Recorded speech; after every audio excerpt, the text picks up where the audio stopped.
Hello everyone, welcome or welcome back to my channel. In this video we are going to talk about roots के अंदर किस तरीके से water का transport होता है फ्रॉम रूट इनटू जाइलम और फिर दूसरे पार्ट्स के पास किस तरीके से पानी पहुंचता है जाइलम के थ्रू। तो आज की वीडियो में हम ये देखेंगे। इससे पहले तो हमें एक चीज़ समझ, तो सबसे पहले बेसिक से शुरू करते हैं। देखो रूट्स के अंदर क्या होता है, ये रूट्स की बात हो रही है। पानी यानी कि वाटर एंटर कैसे करता है जाइलम के अंदर, ठीक है। सबसे पहले क्या होता है, यानी कि रूट से पानी को जाइलम के अंदर जाना है तो उसके लिए भी एक प्रोसेस होता है, ठीक है।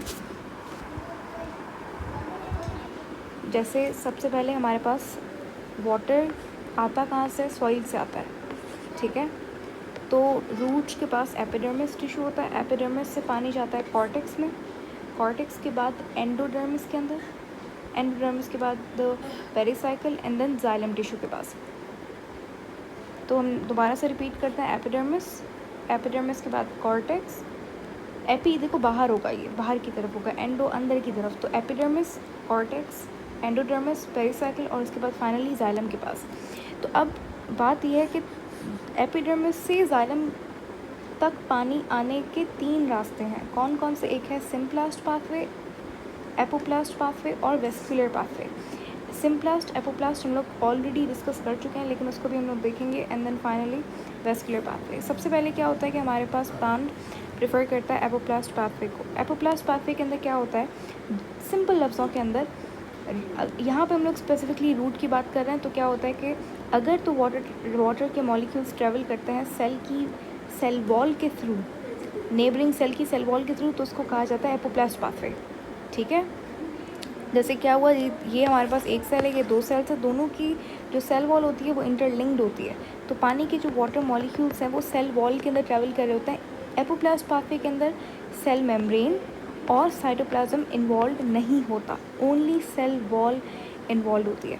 अच्छा, एपोप्लास्ट पाथवे के अंदर यहाँ पे कुछ इंपॉर्टेंट पॉइंट्स मेंशन है। Pathway involves cell wall of neighbouring roots, ठीक है। नेबरिंग रूट की जो सेल वॉल होती है उसी के थ्रू वाटर ट्रैवल करता है। ये कंटिन्यूस प्रोसेस है, साइटोप्लाज्म सेल मेम्ब्रेन इन्वॉल्व नहीं होते। अच्छा, ये प्रोसेस डिसकंटिन्यूस हो जाता है, रुक जाता है कब? जब इस मूवमेंट के दरमियान में एक स्ट्रिप आती है जिसको कैस्पेरियन स्ट्रिप कहा जाता है। रूट्स के अंदर होती है, सिर्फ रूट्स के अंदर होती है। अगर ये कैस्पेरियन स्ट्रिप सेल वॉल के दरमियान आ जाए तो वाटर ट्रैवल बंद हो जाता है।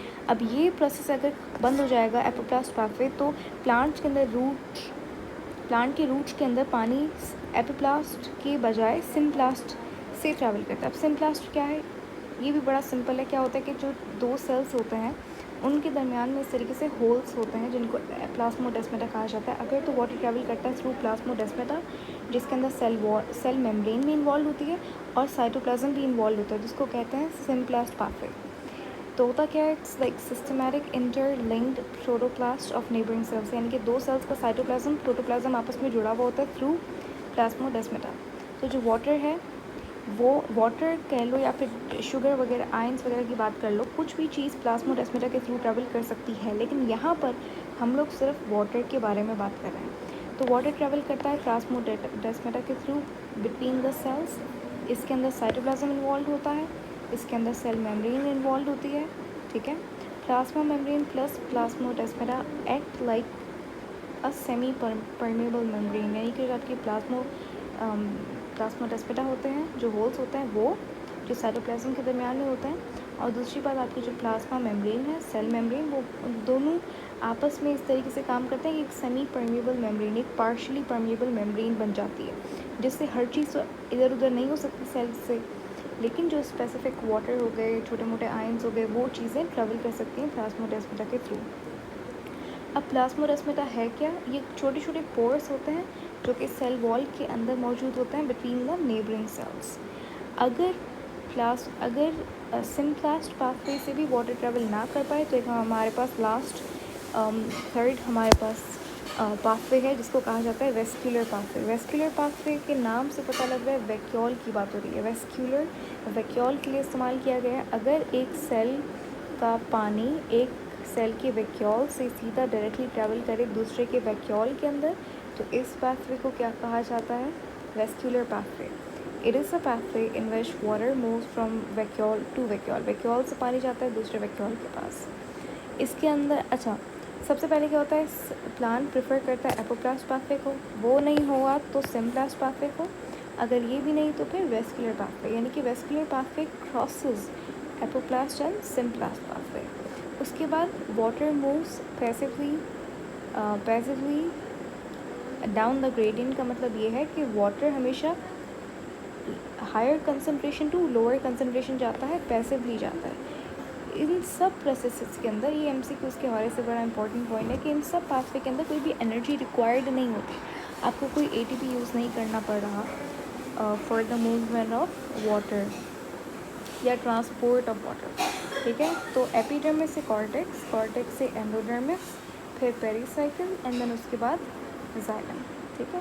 और एपिडर्मिस से जाइलम तक जाने के लिए 3 तरीके के हो सकते हैं वेज। जैसे एपिडर्मिस से कॉर्टेक्स में पानी जा रहा है, वो कैसे जा रहा है, वो एपोप्लास्ट के थ्रू जा रहा है या फिर सिम्प्लास्ट या वेस्कुलर पाथवे के थ्रू जा रहा है। तो इसी तरीके से ये वाटर की मूवमेंट होती है, किस तरीके से पानी रूट से जाता है जाइलम टिश्यू के अंदर। इसके बाद हमारा टॉपिक है movement of water in xylem. हमने ये पढ़ लिया कि भाई रूट से पानी जाता है इसमें जाइलम में। अब हमें पढ़ना है जाइलम से पानी कैसे जाता है टूवर्ड्स एरियल पार्ट्स, यानी कि लीव्स हो गए, दूसरे स्टेम जो भी पार्ट्स हो गए, तो उन तक पानी जाइलम